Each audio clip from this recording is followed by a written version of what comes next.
What's up Top 10 fam, hope you're having an awesome day. I'm your host Ayman Hassan, welcome back to another video. Chayman is back! You guys wanted more collabs with us too, and ask and you shall receive people. So this is part 2 of our series. Any thoughts before we start, Chay? Actually never mind, don't care. You know a lot of our subs keep telling you to not insult me, what do you think about that? I think that you guys don't have to work with her, so you have no idea what I have to go through every day dealing with this. I'm the victim. I got a raise just to deal with her. No one else will do it. So they're like, here, we'll pay you more money, you do the collabs with Ayman, you deal with her. It's a struggle. This is fake news. This is fake news. Either way, enough of that. These are the top 10 scary signs we're living in a parallel universe, part 2. To start off this list, we have bright spots. This is something that Dr. Ragnar Ramcherry says is evidence of other universes. To explain this, I gotta kick back in time, way back before the Earth existed, but Kanye was already making fire music. A theory about the birth of the universe and the possible multiverse is that they all came from the same source, an infinite flat space where the multiverse was born. It's a possibility that all these universes were born at the same time, and due to a never-ending amount of variables, they all evolved in different directions. We can see the evidence of the birth of the universe through cosmic microwave energy that is picked up through the universe. Certain areas of these cosmic microwave signals burn brighter than the rest. These are called bright spots. Now going back to Dr. Ragnar Ramcherry, he believes that these bright spots are from different atomic makeups of other universes leaving their mark on ours. So at the birth of the multiverse, each universe left a little piece in each other one. Think of it as sharing a womb with an infinite amount of twins, and then when you all got fired out of your mama, you all bumped into each other, leaving birthmarks on each other. I bet there's a physicist out there who's like, that is the dumbest explanation of the universe I have ever heard. Coming in at number 9 is the Philadelphia experiment. Now this was an alleged military experiment that the US Navy did back in October of 1943. Now the point of the experiment was to try and create some type of technology that could make ships invisible to radar detection, which would have come in clutch because I mean World War II was just happening, you know, casually in the background happening. Now the experiment was apparently successful because they made the US Navy destroyer escort, that USS Eldridge, cloaked or invisible to any enemy device. But it didn't just become invisible, apparently it transported into another dimension and reappeared in New York. That interdimensional travel resulted in tons of the crew on board dying. Now many of them were even found fused to the ship's hull because obviously our bodies don't know how to react to that kind of travel. The ones who didn't die were driven to the brink of insanity, so all in all, I don't know how much of a success it really was. According to a theory from Dr. John von Neumann, people are born with a time reference point that is directly linked to the electromagnetic fields unique to this dimension and this Earth. So when that crew drastically jumped to another time reference point, it became detrimental to their health. Ho ho! None of your business, dog. At number 8 we have Cloud City, not the place from Star Wars where friendship died and then the entire series just kind of ignores it. Like dude, you sold out your best friend to bounty hunters, Luke lost his hand, that is ice cold, bro. But instead we're gonna focus on this strange phenomenon. Back on October 27th of 2015, a city in the clouds appeared out of nowhere above the city of Foshan, China. Some people thought it might have been an optical illusion, but when you take the time to look at it, it's hard to debate. Doesn't it look like a line of skyscrapers hovering in the air like Michael Jordan jumping from the three-point line? This video surfaced out of China and it looks like their city is floating in the clouds. Of course, Now you can say this is some sort of hoax thrown up on the internet and millions of people didn't see it. However, a few days later, another city in the clouds was seen over the Chinese city of Jiangxi. Fool me once, shame on you. Fool me twice, beings from another parallel universe are gonna come over and I hope they're super hot and love black guys. There have been people trying to explain what happened through some sort of mirage effect, but there are Cloud City truthers that believe what they saw that day was another universe reaching out to ours. Maybe we're not alone. Hi guys, I'm back after Chay Roundhouse kicked me. Still pretty as ever. Now filling our number 7 slot is William CANTELO, or is it Hiram? Born in 1839, William CANTELO was a British inventor whose newest invention at the time was a rapid-firing machine gun. One day he told his sons he was going to the market to try and sell his new invention cause gotta get that moolah, you know what I mean? I get you William, I get you. But mysteriously that was the last time anyone saw William him ever again. His sons hired a private investigator who theorized that maybe he moved to America, but that was proving difficult to find evidence for. Now here's where it gets weird. Now fast forward 20 years, an American inventor by the name of Hiram Maxim also invented a firing machine gun, and that wasn't the only similarity between the two. Hiram was nearly identical to William, so much so that William's own sons mistook Hiram for their dad. In his autobiography, Hiram went on about how there was definitely a man out there that was impersonating him, meaning he could have been dealing with being mistaken for William for quite a while. Now, what if Hiram Maxim was the alternate parallel version of William CANTELO? The theory of parallel universes includes the fact there are parallel versions of us in the other universes, so what if the universe just glitched and Hiram and William just both ended up in the same universe? It's either that or they're doppelgangers, one or the other.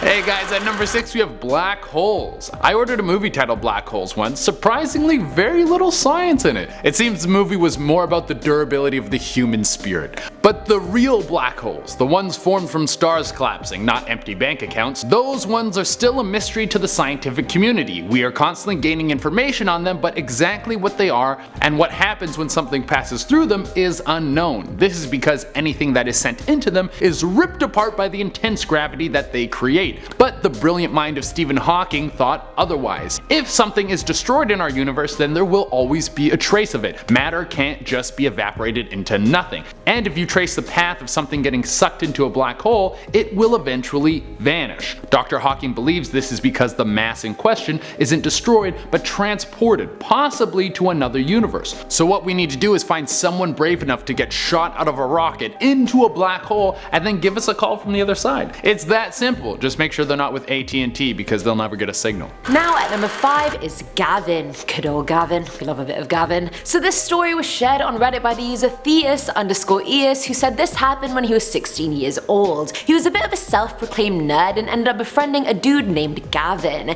Now they soon became BFFs, playing World of Warcraft together, going to each other's houses and chilling, etc. You know the drill. BFFs, ASAP Rocky. Now one day the user decided to go to Gavin's house uninvited, which he now retrospectively agrees was a dick move. It's okay, we all make mistakes. Either way, he knocks on the door and this 40-year-old man answers. He had some grey hair but looked eerily like Gavin, so he just assumed it was his dad. But then he remembered Gavin didn't have a dad, so he was like, probably just a relative. He asked him if Gavin was home and the man replied saying he was Gavin. The user was confused and went on saying, no, I'm looking for the 16-year-old Gavin, and the man started looking uneasy and quickly claimed Gavin wasn't home. He told him to come back at a certain time, and so the user did. This time it was his friend Gavin at the door, and he told him about meeting his relative beforehand. Gavin then looked shocked before saying he didn't have a relative named Gavin and that he was home at the time he had come. So who the hell was that Gavin? Was it alternate parallel older Gavin? Does older parallel universe Gavin live in that house from like 9 to 5 and then the 16-year-old Gavin takes over after? Like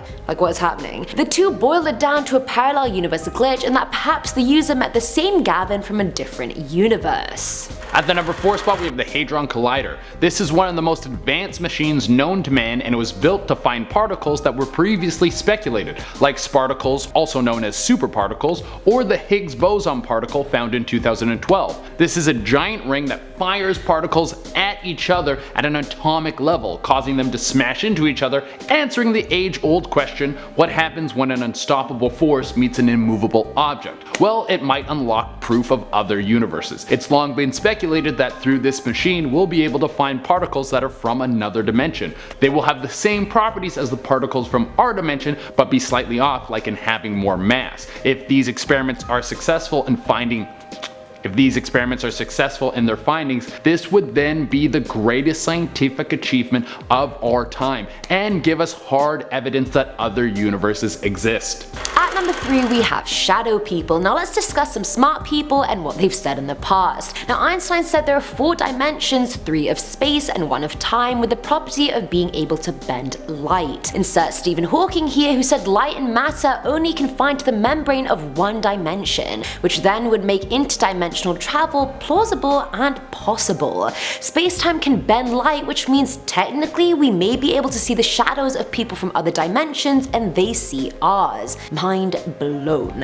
I hope my shadow looks good. Hope it looks thick. I'm not trying to have space-time rob me of my gains. You know what I mean? You guys know what I mean. Now apparently many people have seen these shadow people, including a woman who grew up in Dorchester, Massachusetts. She shared that when she was young, it was her first time sleeping in her new room, and while she was in bed, she saw this unnaturally shaped tall shadow on the wall. And that in and of itself isn't that weird, I know, but then the shadow stepped off the wall and glided around the room, and according to her, the shadow was wearing glasses. She saw another 3 shadow people near her closet, and freaking out, she went to sleep with her grandparents. Tactical child escape, I like it, we all did it. Either way, she adamantly believes that night she saw dimensional travelers or shadow people who were most likely seeing her as a shadow person on the other side. And at the number 2 spot we have the double slit experiments. So I'm gonna start off the top by saying this one confused the hell out of me, so if I don't explain it right, I'm sorry, just read a book about it or something. I'm going to do my best. The experiment was performed by Clinton Davidson and Lester Germer between the years of 1923 and 1927. They started the experiment by setting up 2 walls. They had one with a slit in it, so at the front, and the other one behind it, a solid wall. They then shot tennis balls through the slit, which created a line on the back wall where the tennis balls hit it. They then created 2 slits in the walls, fired tennis balls through both of those, creating 2 lines on the back wall. Next they did the same thing but firing electrons, and they expected them to act the same way as the tennis balls by making 2 lines, but instead they made a series of lines as if they were waves going through, interfering with each other. This could have been because the electrons were interacting with each other as they passed through.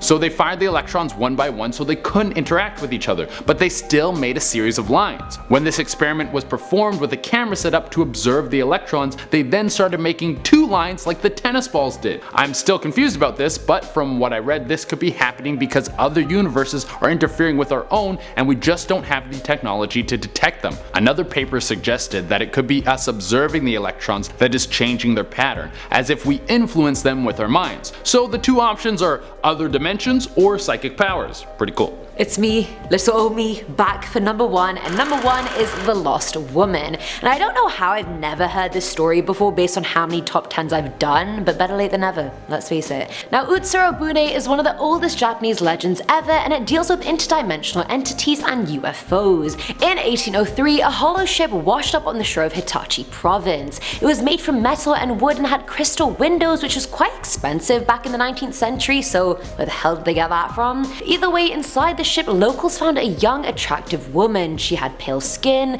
neon red hair, and white hair extensions. Despite her being the one freaking the locals out, she was equally terrified of them as well. They took her into town and discovered she spoke a language no one could recognize, and all she kept doing was holding this bizarre box. Inside her ship, they found a tiny water supply, 2 sheets, and a bread pastry of some kind. There was even writing on the ship that was reproduced, but the language couldn't be recognized anywhere in the world. Baffled on what the hell to do with her, fishermen put her back on her ship, and her vessel just drifted back out to sea. And you'd think this was actually just a myth, and I'd usually agree, but the same exact woman was seen landing off of Japan's shores countless times. Like, this hoe just kept coming back for more. I know our first instinct would be to think she was an alien, but because of her very human-like appearance, many speculate that she was just a person lost in the wrong dimension. Now the first time she was lost, but the rest of the time she probably just came back to explore and just gloat about her hollow ship. And that's it for today's video, guys. Did you have fun with that? You struggled. No, I never have fun doing videos with Eamon. She always makes it so much harder. I have to research the whole thing. He just has to try so much harder because he's competing with me, and that's hard. And I get it. It's fine. You don't even realize how much work I have to do everything for her. I finished everything. Okay. That's why they keep giving us the claps, because if not, she doesn't get the work done. So I have to That's not true. I'm so productive. Either way, enough of you. Hope you guys enjoyed. Please ask more Chairman collabs because we love doing them. You guys like watching them. Okay, and that's it from us, guys. Bye. And also, do stick around to the end of the video for some bloopers. Gotta love them. There's always bloopers with us. Yeah. F off, you changed my name! Oh, I hate you. It seems the movie is more... Guys, stay tuned to the end of the... This is the end of the video. Damn it.